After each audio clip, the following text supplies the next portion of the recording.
تو اس لیے ہم آل محمد علیہ الصلوۃ والسلام، آئمہ اطہار علیہ الصلوۃ والسلام، آئمہ اہل بیت علیہ الصلوۃ والسلام، پیغمبر کے اوصیاء و جانشین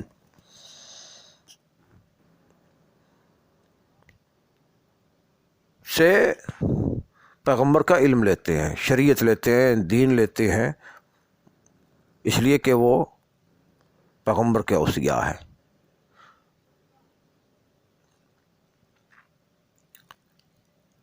وہ شہر علم کے سب دروازے ہیں، دروازے۔ تو ایک دو واقعہ بطور دلیل میں پیش کرتا ہوں۔ ہم تک جو آئمہ کی روایات، آئمہ علیہ الصلوۃ والسلام کی پہنچی ہیں، جو واقعات ہم تک پہنچے ہیں، ان میں ایک دو واقعہ میں بیان کرتا ہوں کہ نور امیر المومنین علیہ الصلوۃ والسلام جب شکم مادر میں پہنچا، شکم مادر تک پہنچا، تو روایت کے جملے ہیں کہ ورتجت الارض وزلزلت، مکے کی زمین میں زلزلے آئے، پہاڑ لرز گئے، پہاڑ کانپ گئے، لوگ ڈروں سے، خوف سے لوگ گھبرا کر گھروں کو چھوڑ کر گھروں سے باہر آ گئے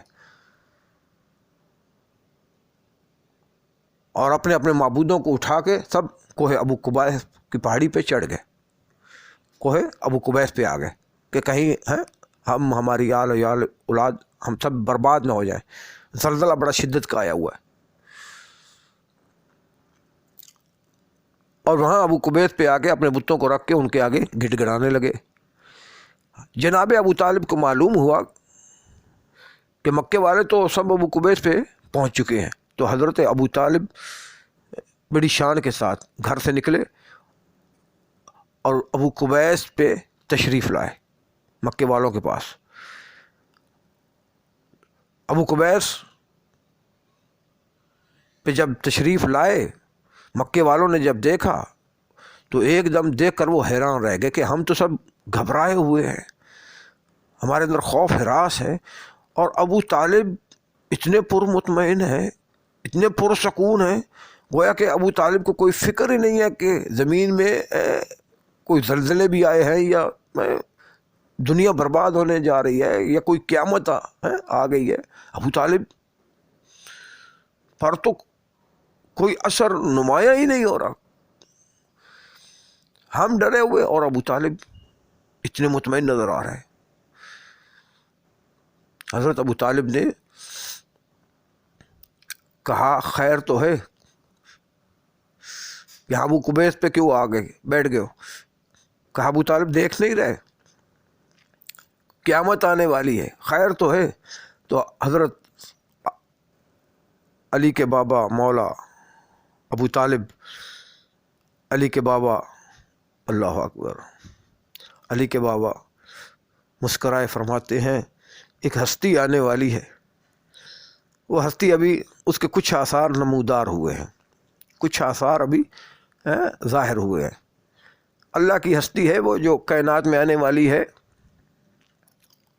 اور وہ تمہاری امام ہے، اور اس کی اطاعت تم پہ اللہ نے واجب کی ہے۔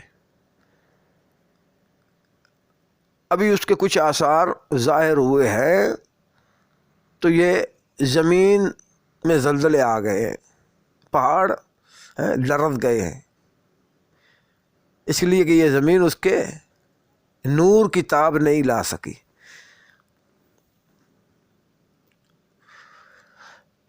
تو مکے والوں نے پوچھا اب کیا کیا جائے؟ حضرت ابو طالب کہتے ہیں کہ خدا سے دعا مانگو، اللہ یہ زلزلے ختم فرمائے۔ مکے والوں نے کہا کہ آپ ہمارے بزرگ ہیں، آپ ہمارے بزرگ ہیں، آپ دعا کیجئے گا، آپ دعا کریں، ہم سب لوگ آپ کے پیچھے دعا کریں گے، جو الفاظ آپ کہیں گے دعا میں، کلمات کہیں گے، وہ ہم دہراتے جائیں گے۔ اب روایت کے جملے ہیں، فبکا ابو طالب روئے، آنکھوں میں آنسو آئے، آسمان کی طرف ہاتھ پروردگار کی بارگاہ میں بلند فرمائے۔ اب یہ ہے پوزیشن، یہ ہے پہچان مومن کی، یہ ہے پہچان مومن کی۔ کافر جھکتا ہے بتوں کے سامنے، مومن ہاتھ اٹھاتا ہے خدا کے دربار میں۔ کافر بتوں کے سامنے جھکتا ہے، اور مومن بتوں کے آگے نہیں جھکتا، خدا کے دربار میں ہاتھ اٹھاتا ہے، بلند کرتا ہے، آنکھوں میں اس کے آنسو ہوتے ہیں۔ وہی حالت جو ایک مومن کی ہونی چاہیے۔ روایت کہتی ہے کہ ابو طالب کی آنکھوں میں آنسو آئے، ہاتھ آسمان کی طرف بلند کیے، اور آسمان کی طرف ہاتھ بلند کر کے حضرت ابو طالب نے عظیم جملے کہے۔ اب سنیں کہ وہ عظیم جملے کیا ابو طالب نے کہے، کہ جو آج تک ابو طالب کے ایمان کو ثابت کر رہے ہیں، آج تک ابو طالب کے ایمان کو ثابت کر رہے ہیں کہ ابو طالب مومن تھا، مومن۔ کیا کہے جملے حضرت ابو طالب نے، کیا کہے؟ اپنی دعا میں کہا، حضرت ابو طالب نے اپنی دعا میں واسطہ دیا مقدس ہستیوں کا، پیغمبر کا واسطہ دیا، علی مرتضیٰ کا واسطہ دیا، فاطمہ زہرا کا واسطہ دیا۔ اب سنیں گے جملے کیا تھے جو مکے والوں کو بھی سمجھ نہیں آئے، مکے والوں کو بھی سمجھ نہیں آئے کہ یہ ابو طالب کن کے واسطے دے رہا ہے۔ اب جملے سنیں، کلمات سنیں دعا کے۔ حضرت ابو طالب نے ہاتھ اٹھائے، فرماتے ہیں الہی و سیدی، ایک ایک لفظ سنیں، فرماتے ہیں الہی و سیدی اسألک بالمحمدیت المحمودہ و بالعلویت العالیہ و بالفاطمیت البیضاء الا تفضلت علی اہل تہامہ بالرأفت یہ ہے دعا ابو طالب کی، یہ ہے دعا ابو طالب کی۔ اے اللہ، اب مکے والوں کو جو پیچھے کھڑے تھے وہ بھی یہ کہتے گئے، جو ابو طالب نے آگے دعا میں ایک جملے کہے، یہ کہے کلمات، پیچھے مکے والے بھی سب کہتے ہوئے کیا ہے، یہی جملے دہرا رہے ہیں۔ اور آگے ابو طالب ذات پیغمبر کا واسطہ دے رہے ہیں، خدا کو ذات علی کا واسطہ دے رہے ہیں، ذات فاطمہ زہرا کا واسطہ دے رہے ہیں کہ مالک تجھے ان ہستیوں کا، بلند ہستیوں کا واسطہ، اے میرے پروردگار، ان سے تو کوئی تجھے زیادہ پیارا نہیں ہے نا، ان سے زیادہ کوئی تجھے پیارا نہیں ہے، یہ تیرے پیارے ہیں، یہ تیرے منتخب میں چنے ہوئے ہیں، تجھے اپنی ان مقدس ہستیوں کا واسطہ یہ اہل تہامہ جو ہے نا، مکے والے جو ہے، پروردگار ان پہ اپنی رافت فرما، ان پہ اپنا رحم فرما، اور اس زمین میں آئے ہوئے زلزلے کو ختم فرما۔ زلزلہ تھم گیا، زلزلہ ختم ہو گیا۔ روایت بتاتی ہے کہ زلزلہ تھم گیا ابو طالب کی دعا کے صدقے میں۔ تو روایت بتاتی ہے کہ زمانہ جہالت میں اس واقعہ کے بعد زمانہ جہالت میں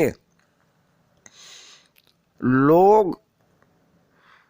ابو طالب کی یہی دعا، مکے والے زمانہ جہالت میں ابو طالب کی یہی دعا، اسی دعا کو لوگوں نے یاد کر لیا تھا، لکھ لیا تھا، اور جب کبھی زلزلے آتے یا پھر جب کبھی کوئی پریشانی آتی یا کبھی ان کو کوئی تکلیف لاحق، کوئی پریشانی، کوئی تکلیف، کوئی مسئلہ ان کو مشکل بنتی، تو وہ کہتے کہ وہ ابو طالب کی دعا نکالو، وہ ابو طالب کی دعا نکالو۔ ابو طالب کی دعا یہ نکال کر مکے والے زمانہ جہالت میں کیا ہے، مشکل کے وقت ابو طالب کی یہ دعا پڑھتے۔ تو حضرت نے جو یہ ابو طالب نے دعا فرمائی ہے، یہ دعا ثابت کر رہی ہے، یہ دعا ثابت کر رہی ہے کہ ابو طالب مومن تھے۔ اور یہ واقعہ کب کا ہے؟ یہ واقعہ پیغمبر کے اعلان نبوت سے 10 سال پہلے کا واقعہ ہے، 10-11 سال پہلے کا یہ واقعہ ہے، یہ واقعہ 10-11 سال پہلے کا۔ اور ایک اور بات بتاؤں، اسی لیے ہمارا کسی سے جوڑ نہیں ہے، ہم